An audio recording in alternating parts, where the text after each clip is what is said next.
Hello, everybody, and welcome back to the Star Wars Expanded Universe, narrated by Disney or current Lucasfilm, whichever way you slice it. Legends. Today, I have for you the Droids comics by Dark Horse, specifically. Oh, there's another one by Marvel, which we will discuss later, that's based off of the TV show from the 80s or 90s, whenever it came out. But that is not this one. This one is the one by Dark Horse that came out in the 90s. Um, so, I don't have any spoilers. I'm just going to kind of give you the titles and talk about the series overall. We have Droids Special, 1995, by Dan Thorsland, something like that. This is also co-written, or not co-written, but like Dan wrote a couple. Ryder wrote most of them. Ryder Winham has done a bunch of things. Like I during the prequel era, I talked about him with the episode 2 adventures, with the episode 1 adventures. He wrote a few comics. Like I think he wrote the Qui-Gon, and something Ord Mantell with Obi-Wan in him. I think he wrote that as well. So he's written quite a bit. The only thing I really thought, was really worth discussing from that Droid special is that IG-88 shows up for that issue, which is it's pretty cool. It looks very 90s. It looks a lot like what Tales of the Jedi looks like, at least in terms of the art style. And I don't hate it, but I don't love it either. It's a passable art for me. It's not my favorite. We also have the Droids series from 1994, which was a few issues. So R2, and I think this happened in a special, R2D2 and C3PO are now living with his family. They have this overarching bad guy. His name is Olog. He's this weird oval shaped dude. He's like, I'm gonna do bad things because I'm bad, or so I imagine him talking like that or something. He has a Gamorrean, I don't know, I don't even want to call him psychic, like henchman.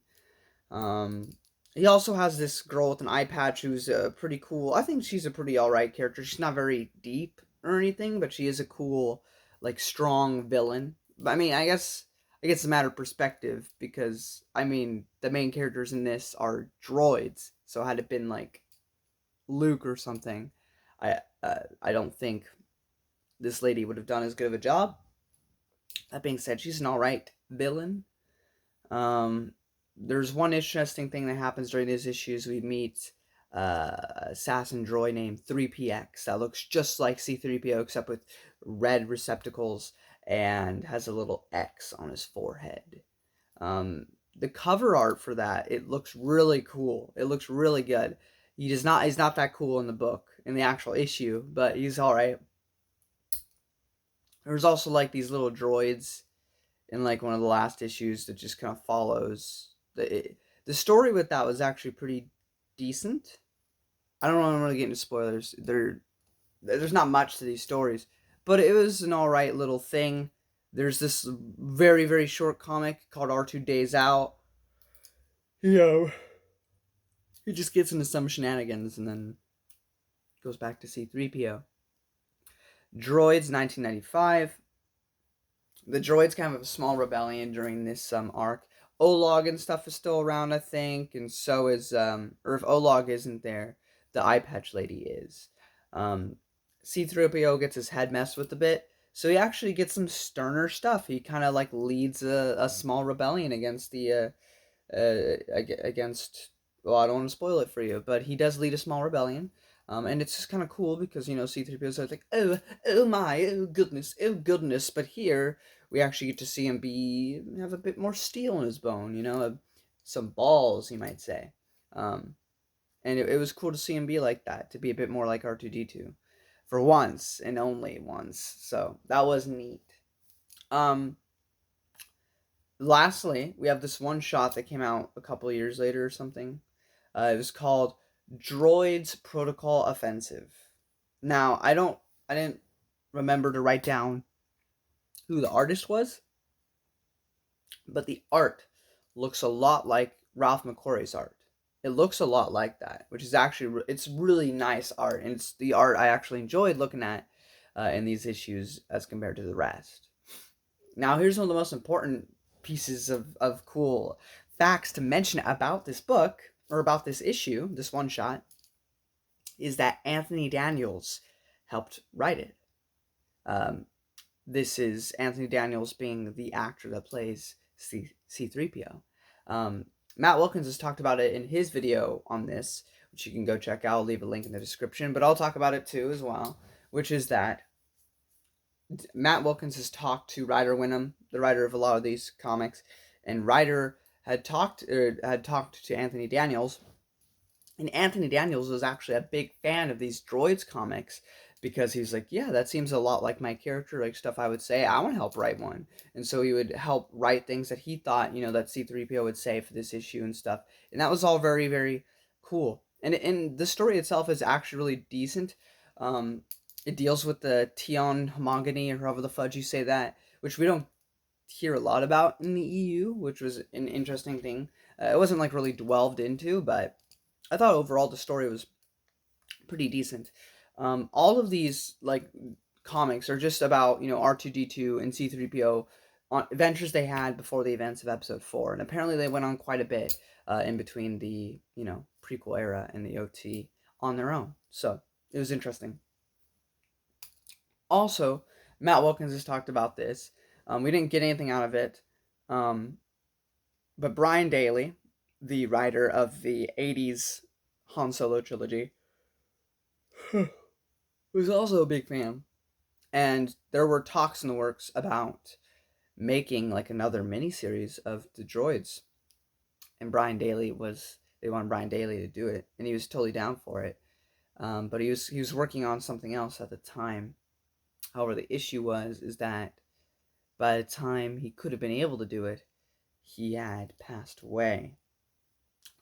So we never got to see what Brian Daley might have done with the Droids comics. But I imagine they would have been really funny because there are Droids characters in his trilogy with Han Solo who are really fun. So I could only imagine what he would have done with these two lovable droids.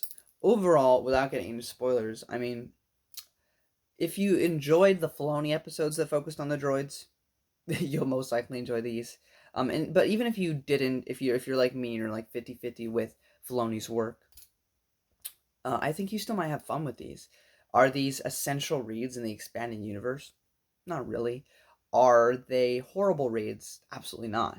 There are fun little stories with C3PO and R2D2 going on adventures, and it's definitely, the tone is a lot more silly. So if you don't like silly in Star Wars, you're not going to enjoy this. However, I don't know how you can be a logical person and talk about seriousness and silliness in Star Wars when there are literal teddy bears in Episode 6.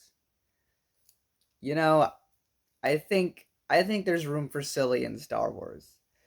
That being said, this is more the lighthearted stuff. I think this came out around similar times as Tales of the Jedi. Tales of the Jedi is just a million times better, so it kind of probably got overshadowed because I don't really hear anybody talk about these except for expanding universe people.